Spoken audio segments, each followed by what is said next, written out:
Berarti ini berulang-ulang terus. Nah, saya percaya negara kita ini kacau.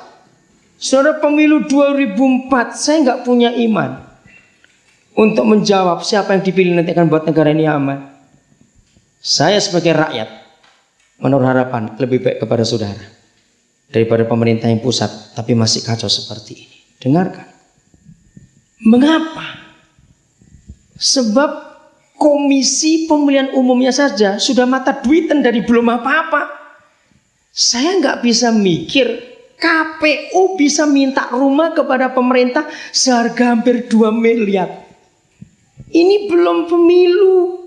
Terus saya pikir ini otaknya orang-orang ini di mana, negara sedang miskin seperti ini. Minta rumah senilai 1,8 sekian miliar. Alasannya kalau kami pulang pergi ke rumah lalu ke kantor KPU buang waktu, buang biaya, buatkan rumah saja. 1,8 miliar. Bayangkan. Lalu biaya pemilu nanti bukan cuma puluhan, ratusan miliar. Ini kemarin sidangnya Pak Asyil itu menghabiskan dana 1 miliar untuk 1 hari sidang. Ini uang dipakai untuk apa? Sidang seorang aja 1 miliar biaya pengamanannya. Bayangkan rusaknya mental para pemimpin di negeri ini hanya gara-gara uang. Maka itu Tuhan mengharapkan saudara dengan serius ini. Setiap kali apabila Tuhan membangkitkan seorang, dalam suatu saat, enggak seorang, sekian puluh orang. Yang tingkat terakhir engkau disiapkan nanti. Muncul tingkat berikut, sekian puluh orang lagi. Dan penyertaan Tuhan pada setiap orang yang dia pakai enggak main-main selama dia hidup. Berarti ingat, secara tugas saudara bisa pensiun, tapi secara panggilan Tuhan saudara enggak bisa pensiun sampai mati. Katakan amin. Ingat itu baik-baik. Bangsa ini perlu untuk saudara bisa tampil karena rintihan orang-orang itu. Yesaya 59. Saudara, saya nggak ada waktu untuk menguraikan semua. Tapi nanti dari ayat 1 sampai ayat yang ke-15, saudara baca bagaimana rusaknya pemerintahan dan keadilan di negeri itu pada zaman Yesaya hidup. Saya akan baca beberapa ayat 4 mulai. Tidak ada yang mengajukan pengaduan dengan alasan benar. Tidak ada yang menghakimi dengan alasan teguh. Orang mengandalkan kesia-siaan dan mengucapkan dusta. Kalau Mahkamah Agung saja di negeri kita dipimpin oleh seorang yang punya kasus, kepada siapa bangsa ini minta keadilan? Bayangkan. Hanya ada kesia-siaan dan dusta. Orang mengandung bencana, bencana harusnya alam, tapi orang mengandung bencana dan melahirkan kelaliman. Mereka menetaskan telur ular beludak dan menenun sarang laba-laba. Siapa yang makan dari telurnya itu akan mati. Dan apabila sebutir terkejut akan pecah keluar seekor ular beludak. Ini negara kita juga. Terus ayat yang ke-7. Mereka segera melakukan kejahatan dan bersegera hendak menumpahkan darah orang yang tidak bersalah. Rancangan mereka adalah rancangan kelaliman. Dan kemana saja mereka pergi, mereka meninggalkan kebinasaan dan keruntuhan. Mereka tidak mengenal jalan damai, dan dalam jejak mereka tidak ada keadilan. Mereka mengambil jalan-jalan yang bengkok, dan setiap orang berjalan di situ tidak mengenal damai. Sebab itu, ini yang menangis, yang menyedihkan. Ini cerita rakyat ayat 9. Sebab itu keadilan tetap jauh daripada kami Tuhan, dan kebenaran tidak sampai kepada kami. Kami rakyat menanti-nantikan terang, tetapi hanya ada kegelapan belaka. Menanti-nantikan cahaya, tetapi kami berjalan dalam kekelaman. Kami meraba-raba dinding seperti orang buta, meraba-raba seolah tidak punya mata.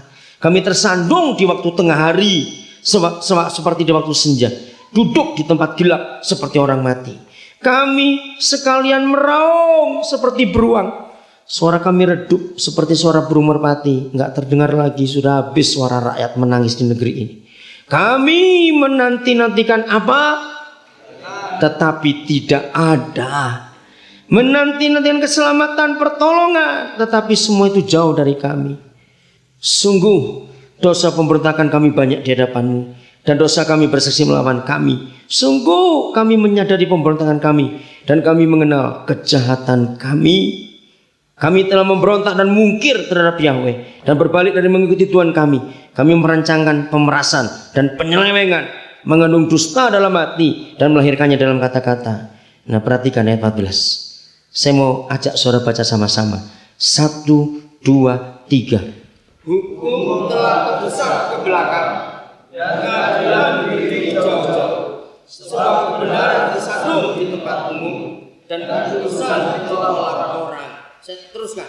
Dengan demikian kebenaran terhina, dan siapa yang menjauhi kejahatan, ia menjadi korban orang fasik.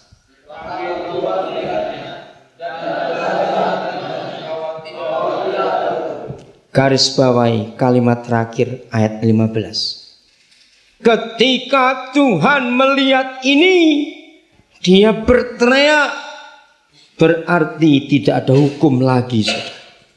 Saudara merasakan inilah negara kita. Hukum berjalan terbalik.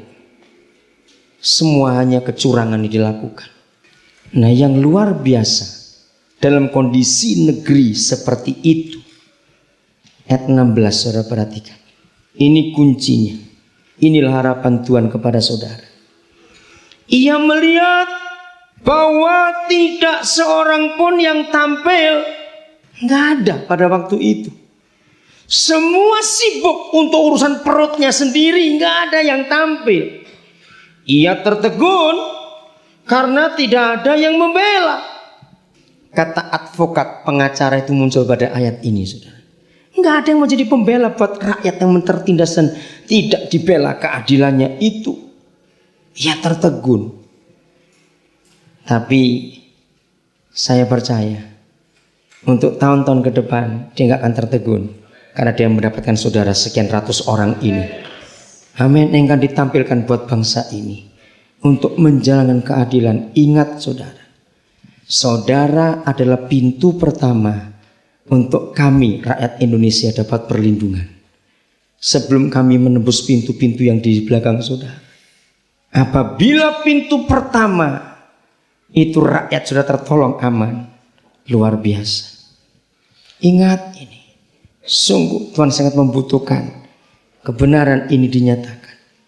Jadi Tuhan sangat berharap kepada saudara. Nah, sekarang dua contoh yang terakhir. Ketika sebuah negeri menderita, yang dicari itu siapa?